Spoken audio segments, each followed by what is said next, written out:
മത്തായിയുടെ സുവിശേഷം 7-ാം അധ്യായം 21-ാം വാക്യം. കർത്താവേ കർത്താവേ എന്ന് എന്നോട് വിളിച്ചപേക്ഷിക്കുന്നവനല്ല, എൻ്റെ സ്വർഗസ്ഥനായ പിതാവിൻ്റെ ഇഷ്ടം നിറവേറ്റുന്നവനാണ് സ്വർഗരാജ്യത്തിൽ പ്രവേശിക്കുക. കർത്താവേ കർത്താവേ എന്ന് എന്നോട് വിളിച്ചു പ്രാർത്ഥിക്കുന്നവനല്ല, വിളിച്ചപേക്ഷിക്കുന്നവനല്ല.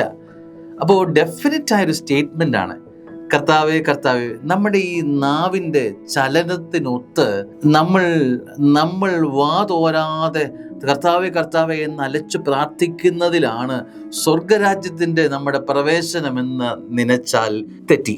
സ്വർഗം അടിവരയിടുക അങ്ങനെയുള്ളവർക്കല്ല, അത് ഡെഫിനറ്റാണ്.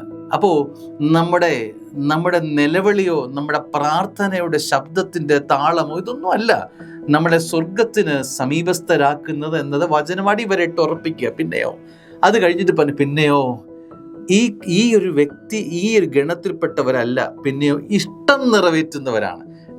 ആരുടെ ഇഷ്ടമാണ്? നമ്മുടെ ഇഷ്ടം നിറവേറ്റുക എന്നുള്ളതാണ് നമ്മുടെ പ്രത്യേകത. ഇവിടെ കർത്താവ് പറയുക, സ്വർഗത്തിൻ്റെ ഇഷ്ടം ജീവിതത്തിൽ നിറവേറ്റുന്ന വ്യക്തിയാണോ നീ, എങ്കിൽ നീ സ്വർഗരാജ്യത്തിൽ മുൻപന്തിയിൽ, നീ സ്വർഗത്തിൽ പ്രവേശിക്കും. അപ്പോൾ സ്വർഗത്തിൻ്റെ ഇഷ്ടം എൻ്റെ ജീവിതത്തിൻ്റെ ഇഷ്ടമായി മാറണം എന്നർത്ഥം. ഒരു ക്രിസ്തു ശിഷ്യൻ്റെ ഇഷ്ടങ്ങൾ സ്വർഗത്തിൻ്റെ ഇഷ്ടങ്ങളായി മാറണം എന്നർത്ഥം. എൻ്റെ പ്രിയങ്ങൾ സ്വർഗപ്രിയങ്ങളായി മാറണം. എൻ്റെ ഇഷ്ടപ്പെട്ടതൊക്കെ സ്വർഗത്തിന് ഇഷ്ടപ്പെട്ട വിഷയങ്ങളാണോ എന്നത് ചിന്തിക്കാം.